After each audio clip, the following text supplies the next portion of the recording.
Vocero de la Verdad. Continuamos en el Vocero de la Verdad y a esta hora de la tarde nos encontramos vía telefónica con el mayor general y doctor Wolfgang Croso Costa. ¿Cómo está? Muy buenas tardes, bienvenido. Muy buenas tardes, Sujei, muy agradecido por la oportunidad que se me brinda de estar en esta entrevista que vamos a poder compartir y ya no responder todas las preguntas que estimes pertinentes. Perfecto. Nosotros nos encontramos en Arequipa, específicamente en la provincia de Islay, y nos gustaría saber un poco más de quién es Wolfgang Croso Costa. Bueno, soy general de la Fuerza Aérea del Perú, en retiro desde hace 3 años. Mi especialidad es inteligencia, soy operador especial de inteligencia. En el ámbito militar, defensor calificado de la patria. Acabo de ser condecorado como defensor de la democracia en la lucha contra el terrorismo. Tengo el grado de maestro y doctor titulado por el Centro de Altos Estudios Nacionales. Tengo una segunda carrera en administración en la Universidad de Lima. Tengo estudios de Salamanca, en España.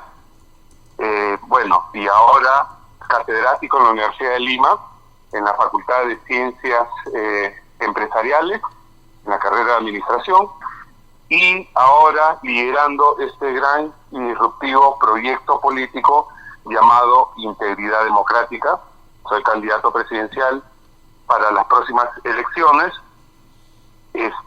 y al frente un gran y disruptivo equipo de personas de primerísima calidad. ¿No? Como yo lo digo, personas comprometidas que bajo los 3 preceptos de nuestra organización, decencia, eficiencia y valentía, estamos aquí poniendo el pecho al pie del cañón con mucha predisposición, con vocación de servicio, servir y no servirnos, y ser actores relevantes en la nueva política que nuestro país en este momento anhela y clama frente a lo que está pasando, en lo que todos nos sentimos sumamente indignados, por decirlo menos, de lo que está ocurriendo, ¿no? Con esta casta política degradada que cada vez más nos está llevando a una situación totalmente inaceptable.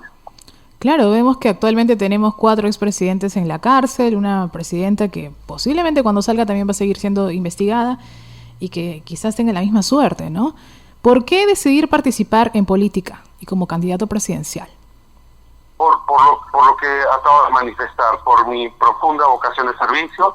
Yo me considero un patriota. Podría estar muy tranquilo en mi zona de confort después de mis 37 años de servicio a la nación, bien ganada, por cierto, y dedicarme a lo que está haciendo, que es la docencia en la universidad. Yo soy catedrático en la de Lima, como te decía, que acabo de pedir licencia. Podría estar muy tranquilo, créeme, Sujei, pero mi sentido patriótico y mi sentido de querer dejar un legado y trascender, a mí no me motiva, créeme, ninguna situación económica. Lo que tengo lo he ganado a pulso, pero estoy convencido que en la medida que más peruanos de bien, que somos la mayoría, por supuesto que somos la mayoría, no nos involucremos, nuestro país cada vez se va a ir a una situación cada vez mucho más compleja. Y eso es lo que me motivó para tomar la decisión, una decisión que no fue sencilla en absoluto, pero que convencido de que si todos nos unimos, peruanos, más allá de ideologías de izquierda y derecha, esas posiciones nos han llevado a la confrontación, al caos, a la crisis, de la cual siguen sacando provecho estas organizaciones políticas que más parecen organizaciones criminales.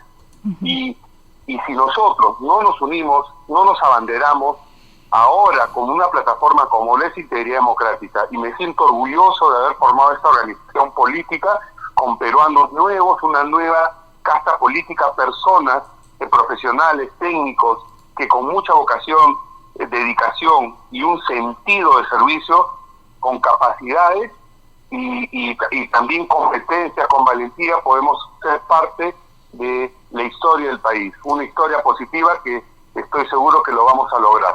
¿Quiénes lo acompañan en su postulación en el Partido de Integridad Democrática? En este momento, mira, yo te puedo dar nombres, pero son personas totalmente nuevas, personas que como yo, porque seguro si tú preguntas, por ahora, nadie me conoce, por ahora, pero tengo una hoja de vida y una trayectoria que está en las redes de nuestra organización y se las voy a pasar ahora, personas nuevas, pero que como te digo, con ese sentido de servicio estamos presentes. Te puedo mencionar unos nombres, claro. Mario Letelier, Cecilia Sabache, Cecilia Olortegui, Pierangeli Dodero, que es una que ha sido señora Perú, pero que ha tenido muy preparada y que ha tenido muchísima participación social en la zona de la sierra de nuestro Perú. Óscar Basurco, que ha sido responsable de la formalización del 25% de las pymes y MIPES del Perú. En fin, muchísimas personas, créanme, que hemos dado ese paso, a pesar de que la gente le tiene mucha reticencia a la política, pero que si no hay estos componentes de eficiencia, decencia y valentía para tomar esa decisión, como te decía, no vamos a seguir o no vamos a poder salir de la situación compleja en la que nos encontramos. ¿Qué propone usted en campaña?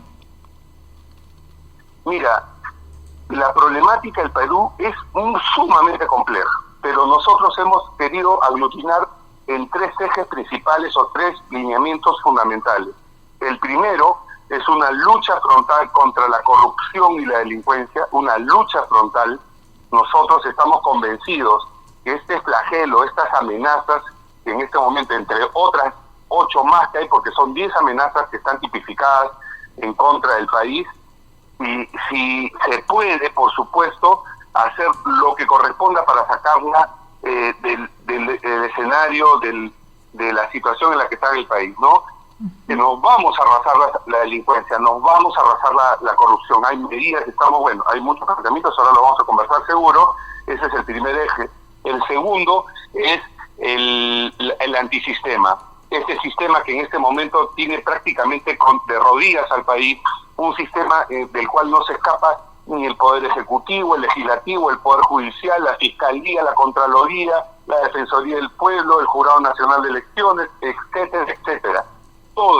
Absolutamente todas las organizaciones están podridas. Donde pones el dedo, sale pus, lamentablemente, y eso es con mucho pesar, hay que manifestarlo y tenemos que aceptarlo, ¿no? Es la realidad de nuestro país, lamentablemente. Pero tenemos que, este sistema, tenemos que doblegarlo, tenemos que darle la vuelta, hacerle un torque y poder quebrar, ¿no? ¿Para qué quebrarlo? Para poder salir de esta situación compleja. Y el tercer eje es fundamental para nosotros, que es el emprendimiento. El 80% de la economía del país se mueve por los emprendedores. Y cuando hablamos de emprendedores, nos referimos desde aquel lustrabotas, carillita, bodeguero, emolientero, mototaxista, hasta aquellos que tienen alguna empresa en formación, una pequeña MIPE, no, una pequeña empresa, mediana empresa, aquellos que están entre las pymes y MIPES, en fin, estos emprendedores, esta gran fuerza económica del país, y como repito, mueve el 80% de nuestra economía nacional, tenemos que fortalecerla, tenemos que darle las competencias, darle las prerrogativas, darle las facilidades para que sigan fortaleciéndose y por ende, por un efecto, por causa-efecto, van a fortalecer también el país. ¿Qué plantean? Sí. Perdón. Continúe, por favor. Te decía que nosotros hemos agrupado estos 3 grandes procesos, en 3 grandes procesos que dentro de ellos están todos los problemas que aquejan al país. Lo que pasa es que es muy extenso, eso está en nuestro plan de nuestro diario, está en nuestras redes sociales, pero por ejemplo hay un tema que es transversal, que seguro a más de un oyente estará preguntando, es la educación. Para nosotros la madre y cordero de todos los problemas que están pasando en el país es la educación en este momento que tenemos. Y eso también es lo que tenemos que darle un torque, una transformación. El sistema de salud, ni qué decir. O sea, yo solamente te pongo algo como un ejemplo. Tú vas a una cita médica, estás mal y te dan una cita para 3 meses, eso ya parece una burla. O sea, eso no tiene no tiene ni pies ni cabeza. ¿Pero por qué? Porque atrás de la salud hay otro problema transversal que lo comenté al inicio, que es la corrupción, ¿no? Exacto. Porque en la medida que haya más peruanos enfermos, porque hay que verlo así, estos operadores de salud van a seguir lucrando con la necesidad del pueblo. Es un tema muy complejo, pero tenemos todas las herramientas y todas las propuestas para poder cambiarlo, en la medida que haya gobernantes transparentes, gobernantes dignos, gobernantes capaces y valientes, como te repito, para poder enfrentarnos a un sistema que va a querer sacarnos del camino. Claro, es que vemos que actualmente, por ejemplo, al amanecer nada más, están las noticias, por ejemplo, de delincuencia, ¿no? Esta mañana explotaron un cajero automático con un balón de gas. Otro día asaltan o detonan una bomba en donde están los buses, ¿no? O matan a una persona por ajuste de cuentas, o quién sabe, ¿no? ¿Cómo afrontamos la delincuencia actualmente y de manera rápida? Mira, Sujei, yo te voy a decir algo y quiero que todos los oyentes sepan. Y te lo voy a decir, y se lo voy a decir muy claro. A mí no me preocupa ese problema, porque me los voy a, como te dije, y no escatimo en el término, a arrasar. Primero, no es aceptable que un grupo de desadaptados, de delincuentes, de una lacra social ponga prácticamente en jaque a toda una nación. No hay forma, no se puede aceptar, no se puede admitir, no hay forma. En la historia de la humanidad no ha habido ninguna organización criminal que venza al Estado. El Estado tiene que aplicar su poder coercitivo como tal para poder eliminar a esta amenaza, a esta lacra social. ¿Por qué no se hace? Yo más bien te diría eso, ¿por qué no se hace? Muchos diagnósticos hay, muchísimos, seguro la población los ha escuchado también, pero lo que falta aquí es la aplicación del principio de autoridad. No autoritarismo que insisto, sino principio de autoridad. En la medida, nuevamente digo, que haya un gobernante que tenga los pantalones bien puestos, la capacidad sobre todo, para poder revertir esta situación, se va a lograr. ¿Qué es lo fundamental acá? ¿No? Y lo vuelvo a decir porque seguro lo habrán escuchado. El empleo de la inteligencia estratégica. La inteligencia como tal, es mi especialidad, lo he desarrollado a lo largo de 37 años, he participado en operaciones especiales. Estoy condecorado por eso y tengo, creo, la capacidad y la experiencia para poder afirmar lo que digo. La inteligencia es preventiva, no es reactiva. La inteligencia tiene que actuar para que el elemento decisor justamente tome las decisiones que correspondan para eliminar esas amenazas que se tienen en ciernes. Entonces, con inteligencia se tiene que atacar a las cabezas de estas organizaciones y bandas criminales. Se tiene que atacar los puntos vitales. Es como decir, tú tienes un cuerpo humano y si quieres eliminar a esa amenaza, por decirlo, estoy haciendo un ejemplo nada más, tú le vas a dar a la cabeza, al corazón, al hígado, ¿no? Si tú le das en el dedo, le das en una parte del músculo de la pierna, no va a pasar nada. Lo que se tiene que atacar esos centros vitales para comenzar y las cabezas para debilitar estas organizaciones, con mucha contundencia. Esa es inteligencia. Pero también hay acciones que son paralelas. Obviamente tiene que hacerse una reforma de raíz del sistema del Instituto Penitenciario. Tiene que haber una reforma de raíz también del sistema judicial. Pero como el sistema judicial, el Poder Judicial, es un ente independiente porque así lo establece la Constitución y así tiene que haber esos poderes para que haya un equilibrio y no haya una anarquía, bueno, tiene que tenderse los puentes para poder sentarse y establecer las medidas a tomar para poder ir minando esta amenaza. Cosa que no se está dando ahora. Tenemos una presidenta, tú lo habías comentado, una presidenta totalmente inoperante, una presidenta que no está gobernando, que está en piloto automático, que deja que sus socios políticos lo sigan haciendo y sigan llenando las arcas. Entonces tenemos una presidenta que, bueno, ni ella ni los anteriores están preocupados en hacer lo que corresponda. En este caso, y sobre todo en los últimos años que la delincuencia se ha incrementado, bueno, se ve y se percibe obviamente y se siente y estamos día a día con una situación que ha salido fuera de control. Y vuelvo a decir lo mismo, no hay en la historia ninguna organización criminal que ponga contra las cuerdas a un Estado, y estoy así convencido, por eso es que no me preocupa tanto eso, porque me voy a arrasar a este flagelo con acciones que van a ser sumamente contundentes y donde se va a ver inmediatamente el resultado de lo que se va a hacer. ¿Y por qué cree usted de que estas organizaciones se mantienen o en algunos casos se extienden a otras ciudades de nuestro país? ¿Es por el tema de la corrupción, quizás?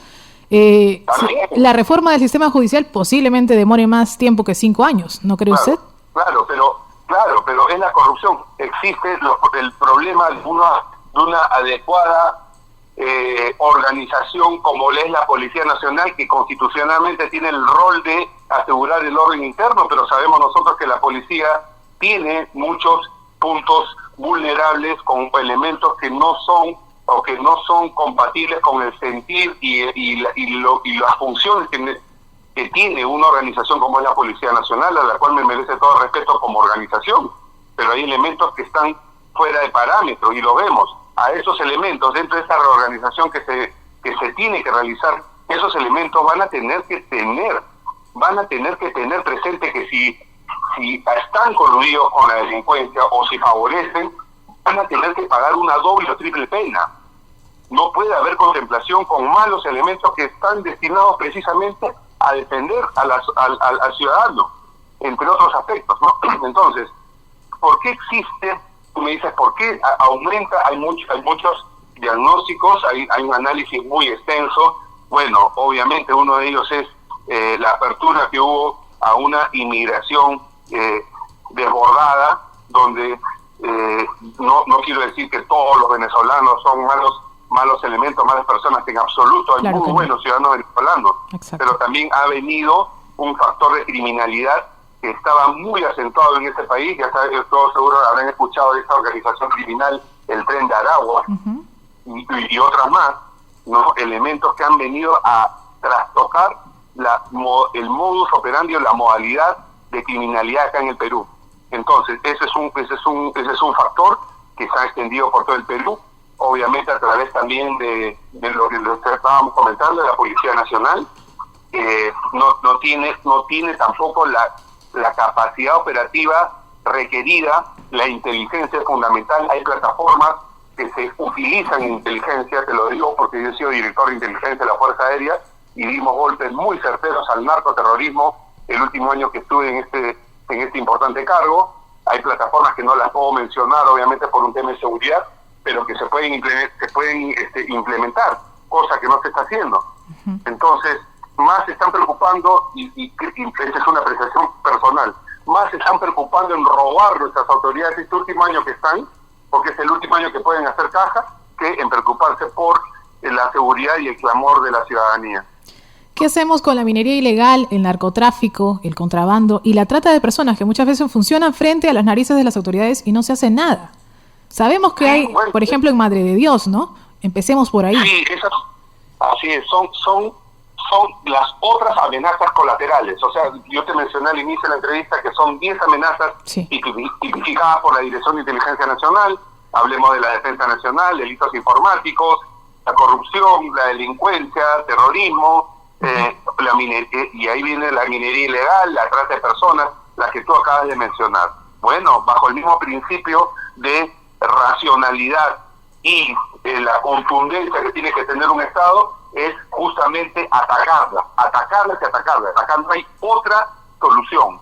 Se tiene que actuar con mucha contundencia con estos flagelos que están poniendo, como repito, contra las puertas al país.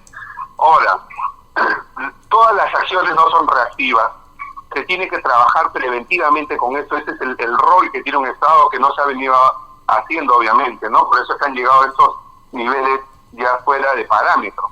Pero cuando ya la situación ha pasado a otro nivel, entonces el Estado tiene que entrar con la misma contundencia. No se puede permitir, o sea, como tú lo acabas de decir, Sujei, en las narices de nosotros. O sea, ¿acaso no vemos cuando salen los noticieros, incluso los que lo reportan? O sea, y no pasa nada. Eso es porque existe un Estado que está permisible, que, como te digo, tiene la mirada en otros aspectos, preocupándose obviamente la presidenta en salvar su situación por las cirugías, por los Rolex o por el hermano, que acaba de ser allanada su casa y donde los ministros, lo vemos hoy día, todos los ministros han salido en una defensa cerrada del hermano de la presidenta. Por favor, ¿dónde está visto eso? O sea, esto ya ha salido puesto fuera de cualquier entendimiento razonable. Uh-huh. ¿Cómo debería ser la capacidad de respuesta del Estado entonces? Por ejemplo, también ante desastres naturales, ante la constante contaminación del ambiente que a veces afecta el agua, por ejemplo, lo más primordial de nuestra vida. Bien, nosotros tenemos un país realmente maravilloso. Tenemos un país con una extensión que sobrepasa 1.285.000 kilómetros cuadrados, con una heterogeneidad geográfica que nos permite, así como hay amenazas, que las hay, ¿no? Y por los cambios climáticos, existen también muchas potencialidades. Una de ellas es el agua, pero agua que no está siendo bien empleada, utilizada y incluso con el riesgo de que se pierda por una acción no coherente ni racional de muchos, ¿no? Y sobre todo de algunas entidades y sobre todo las mineras. Uh-huh. A ver, en cuanto a la minería, por ejemplo, ¿no? La minería. Sabemos nosotros que la minería es importantísima en el país. Es importante, es uno de los también principales recursos económicos, pero una minería que sea coherente, una minería que se preocupe en la sostenibilidad, en el cuidado del medio ambiente. Acá no puede haber otro Cerro de Pasco en el país, de ninguna manera. Entonces, como decimos nosotros de Integridad Democrática, la idea, ¿quién tiene que ganar, Sujei? El Perú, la población, no algunos elementos que es lo que se está viendo hasta este momento. Cuando yo lo explico muy como profesor, trato de ser muy explicativo, ¿no? Existe un triángulo en el cual uno de los vértices es el Estado, otro la empresa y otro las comunidades aledañas. Uh-huh. Si el Estado se colude con las empresas aledañas para que no se aplique no se haga primero un adecuado estudio de impacto ambiental, ¿no? Porque le conviene a las empresas, en vez de gastar, voy a decir una cifra, 10.000 millones de dólares, prefieren gastar 2 millones en una coima a las autoridades, ¿no? Entonces, ahí no hay ningún tipo de compromiso, obviamente con la población, solamente viendo los intereses. Cuando hay un Estado transparente, cuando no se coluda con las empresas, donde exija que ese estudio de impacto ambiental sea un estudio realizado con todos los actores involucrados, que sea totalmente transparente, que haya una gran inversión para la sostenibilidad. Entonces, está bien que las empresas ganen, tiene que fomentarse la inversión en capital, la generación de riqueza y capital, pero que no sean excesivamente angurrientos y que destinen ese dinero, parte de esa ganancia, en el cuidado de la sostenibilidad y sobre todo en favor de las comunidades aledañas totalmente. Entonces, ese es el cuidado que tenemos que tener, por ejemplo, del agua. Los desastres naturales, hay muchos planes que se pueden implementar. Tenemos que ser preventivos, no reactivos. Todos los años hay triaje en Puno, por ejemplo. Uh-huh. Entonces, ¿cómo se puede aceptar que mueran 50 niños de frío? Yo te puedo aceptar, o podemos aceptar, mejor dicho, que muera un peruano de una enfermedad incurable, un cáncer, que sea tos, una enfermedad que cualquiera que pueda haber, que es cosa de Dios, de la naturaleza de Dios. Uh-huh. Pero que se muera de frío un peruano, habiendo el dinero, o teniendo el Estado el dinero que tiene, eso no hay forma, no se puede aceptar. Tenemos que dar todo lo que corresponde como Estado para blindar ese bien común que es una obligación del Estado y un derecho del ciudadano. O sea, no se puede acaso implementar calefacción, casas, sistemas de calefacción solar. Hay muchas medidas que se pueden tomar, que estamos nosotros planteándolas, pero que no se hacen, como volvemos al inicio del tema, ¿no? De la entrevista, por otros intereses que prevalecen en estas autoridades. Así es. Y también el tema de la burocracia, pues, ¿no? Porque muchas veces se tiene que hacer un estudio técnico y eso demora, ¿no? Para que recién se implemente y esperar a que llegue el presupuesto. ¿Usted considera que hay descentralización en nuestro país? No, descentralización hay.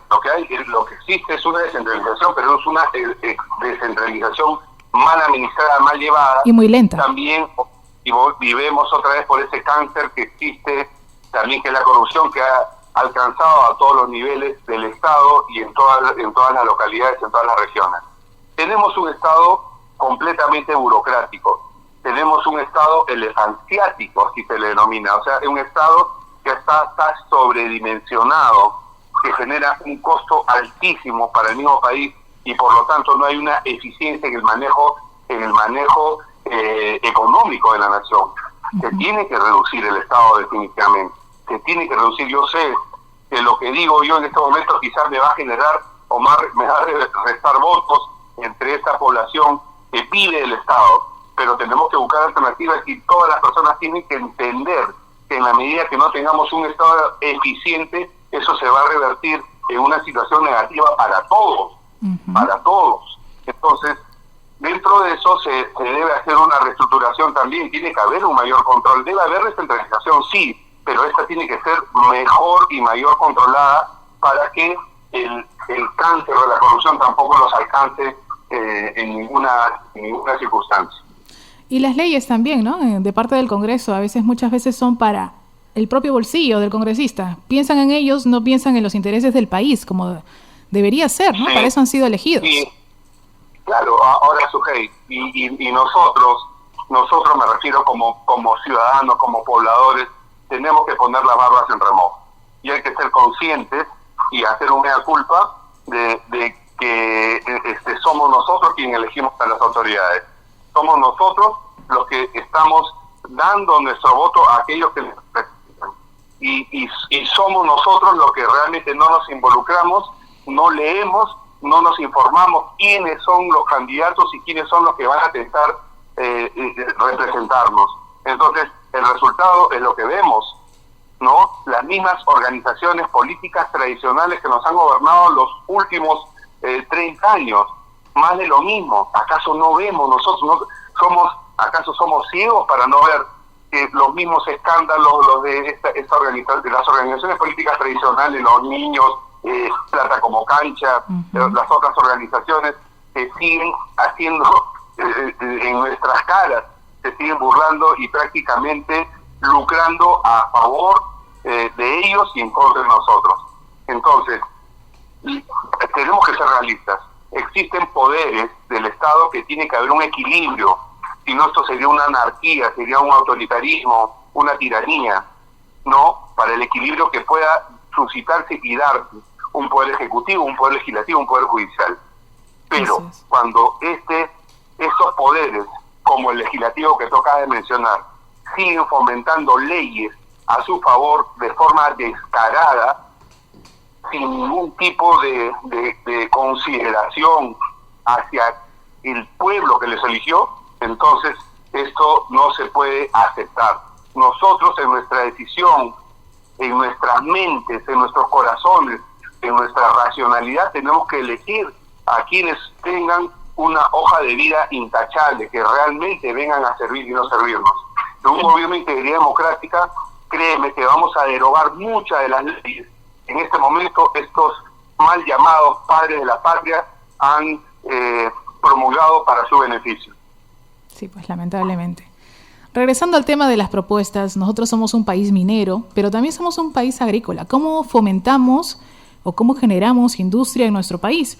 Porque, por ejemplo, ¿no? Las mineras exportan piedras. ¿Para qué? Para que refinerías en China, en Japón, que tiene más de 300, por ejemplo, acá tenemos solamente una, ellos tratan el mineral, ¿no? Deberíamos hacer esto en nuestro país, no esperar a que otros lo hagan. En el caso de la agricultura, igual, materia prima nada más. Por supuesto que, y te agradezco la pregunta, es que tantos temas que tenemos que abordar, pero te agradezco la pregunta, porque, a ver, somos un país que desde nuestros inicios del Incario nacimos así, agrícolas, ¿no? Entonces, es una actividad primaria, es una actividad que puede generar grandes recursos económicos para nuestro país. Sin embargo, no le estamos dando la importancia, no está industrializada, esa es la palabra, industrializada. Tenemos un país al sur, el vecino del sur, que es Chile, que con una región, pero que no se compare en absoluto a nuestro país. Sin embargo, es el segundo ingreso macroeconómico de esta nación, de este país. Entonces, nosotros teniendo el vasto territorio agrícola que tenemos, sin embargo, no estamos en los niveles que deberíamos estar. No estamos en los niveles que deberíamos estar. Se tiene que industrializar, se tiene que fomentar y potenciar la agroexportación. El agricultor no solamente tiene que extraer y industrializar su producto y exportarlo. El agricultor, con las bondades que tenemos territoriales, geográficas de nuestro país, debería estar en 1000 veces mejores las condiciones en las que se encuentra. Generar riqueza para el país y generar riqueza para ellos en óptimas condiciones. Pero somos tan obtusos, tan ciegos desde las autoridades que tenemos, que lamentablemente no lo potencian. Se debe dar créditos. El agricultor no quiere que le regalen la plata, quiere que le presten y le den las condiciones necesarias para poder crecer. ¿Y qué es lo que va a suceder, Sujei? Ese agricultor va a tener dinero, va a pagar ese crédito, vamos a dinamizar la economía y todos ganamos. Pero sin embargo no lo hacemos. Lo que tú acabas de mencionar, la minería, una minería extractiva, sacamos, exportamos, toda la materia prima se van. Y somos tan obtusos, por decirlo de alguna manera, que no nos damos cuenta que con una libra de cobre que exportamos, eso regresa en 10.000 transistores que valen 10.000 veces más el valor de esa libra. ¿Acaso no lo podemos hacer? ¿Acaso no tenemos la capacidad como país de hacerlo? Por supuesto que sí, pero no se hace porque siempre se contraponen los intereses de unos grupos de poder frente al bien colectivo que es la ciudadanía. Acá se necesita mucha capacidad, mucha eficiencia y sobre todo transparencia para poder revertir esta situación. Así es. ¿Cómo mejoramos en transporte? También ese es un estudio que nosotros tenemos como propuesta. Son cuatro de los ejes que nosotros hemos mencionado. Acá hay un problema muy grande que es, primero, la inseguridad, otro es la salud, lo que había comentado, sí. Otro es la educación, otro es la infraestructura. Dentro de la infraestructura está precisamente todas las acciones que se deben realizar desde el Estado para mejorar la infraestructura, ¿no? Por supuesto que sí, se tiene que hacer unas carreteras de penetración a toda la zona interior del país. Se tiene que construir sí o sí un ferrocarril que una desde Tacna hasta Tumbes. Se tiene que mejorar obviamente los anillos viales. Hay dinero, pero se tiene que emplear adecuadamente con un buen plan de infraestructura un plan de infraestructura general, vial, radial, y también a través de líneas de férreas, sobre todo en la costa, que tenemos todas las condiciones. Es un terreno plano y no hay un ferrocarril. ¿Acaso Europa no se mueve a través del ferrocarril y se trasladan de un país a otro? Nosotros somos un país grande que tenemos prácticamente en la línea de costa 2.000 kilómetros entre Tumbes y Tacna, porque no hay un ferrocarril. Tenemos 205 años de república y no hay un ferrocarril que una zona longitudinal como es la costa del Perú. Entonces eso se tiene que hacer, obviamente, acompañado con carreteras de penetración, como lo indico, que unan a todo el país, que en un país complejo como somos nosotros, como es el Perú, con una zona geográfica tan heterogénea, pero que podemos, obviamente, con un buen plan, poder implementar. Y yo hablaba de transportes porque si no tenemos una carretera, ¿cómo llegamos de un hospital o desde donde estamos, ¿no? Desde nuestra ciudad hasta un hospital? Por ejemplo, muchas veces tenemos que viajar 4 horas para llegar hasta la capital de la región para poder atendernos. Si es que no tenemos una carretera, ¿cómo llegamos? Por eso, a eso me refería, que no solamente es, por ejemplo, una unión de toda la costa del Perú, como lo indicaba, sino las carreteras y de penetración y accesos viales a todos los puntos del país. El Perú por supuesto que puede estar interconectado en toda su dimensión, pero volvemos al mismo tema. Muy bien, Mayor, le agradecemos por esta comunicación. Esperamos ampliar esta entrevista en otro programa porque son amplios los temas, obviamente, y la gente también necesita conocer de qué es lo que se puede hacer para poder mejorar en nuestro país. Le agradecemos, muchas gracias. No sé si tiene algo más que decir. Solamente quiero concluir primero agradeciéndoles a ustedes por la oportunidad que me brindan de dirigirme a la población de Islay. Y también exhortar a todos los oyentes, a toda la población, no hipotequemos nuestro voto. Yo ni siquiera, hasta en eso tenemos que ser honestos e íntegros. Ni siquiera les digo que voten por Integridad Democrática. Yo les digo, conozcan Integridad Democrática. Conozcan también las otras opciones. Involucrémonos, conozcamos, ¿no? Empapémonos de información, porque es el destino de nuestro país. El destino de nuestro país está en la mano de todos y cada uno de ustedes. Entonces, yo estoy seguro que cuando ustedes conozcan los preceptos y las propuestas de integridad democrática, vean los contenidos, van a sentirse muy empáticos con nosotros, van a saber y sentir que somos una organización que compatibiliza mucho con el clamor del pueblo. Yo los invito a ver nuestras redes sociales, Integridad Democrática, estamos en Facebook, X, YouTube, en todas las redes sociales, y en nuestra página web que es www.integridaddemocratica.com. Ahí los espero y que Dios los bendiga a todos. Muy bien, muchas gracias. Estuvimos con el doctor Wolfgang Croso Costa, presidente del partido Integridad Democrática. Regresamos luego de la pausa con más en El Vocero de la Verdad. Estás en sintonía de Vocero de la Verdad. Muy bien, continuamos en El Vocero de la Verdad y acabamos de escuchar la entrevista con Wolfgang Croso Costa. Uh-huh. Bueno, pues un lobo realmente, ¿no? Sí. Muy interesante, mucho que decir y bueno, lo que necesitamos, ¿no? En realidad, escúchame bien, en realidad justamente el contraste de un candidato y otro. Lo que hemos hablado esta semana, lo que ha ocurrido, ¿no? Con el alcalde de Ate, con el exalcalde de Trujillo, que ha estado aquí, los dos han estado aquí, en el sur, ¿no? Haciendo su campaña a todas luces. Pero mira el contraste entre uno y otro candidato. Ahora, no, como él dice, no estamos diciendo que él sea la última maravilla del mundo, ni nada por el estilo. Pero yo no creo que sea bueno para la imagen de alguien que va a conducir o pretende conducir las riendas de un país como el nuestro, que quiera pues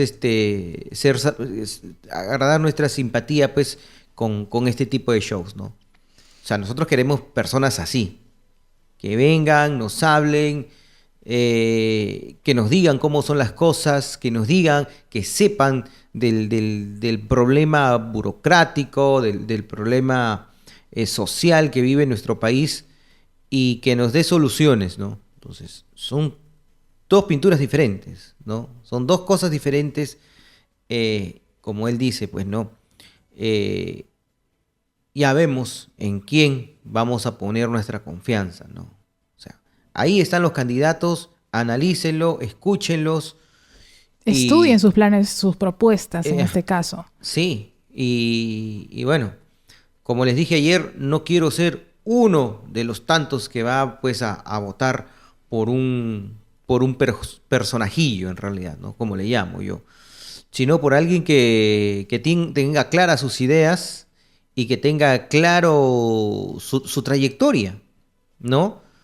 Y hay muchos candidatos que tienen un gran patrimonio que sí, vienen a servir, ¿no? Vienen a decir ya esto para no enamorarse con un par de billetes y luego mandar todo por un tacho. Así que pensémoslo, Sujei. Así es, Carlos. Entonces, el tema es muy amplio. Uh-huh. O los temas de nuestro país son muy amplios. Entonces, tenemos para rato para seguir conversando al respecto de esto, para que también pueda cambiar nuestra realidad, ¿no? Como ciudadanos que también somos. Entonces, más adelante, quizás en otros programas vamos a tener a otros candidatos, quizás al mismo candidato que acabamos de entrevistar hace un instante, ¿no? Pero la idea es que usted sepa por quién va a votar y por qué ideas está presentando y qué ideas se piensan para poder solucionar las problemáticas que tenemos actualmente.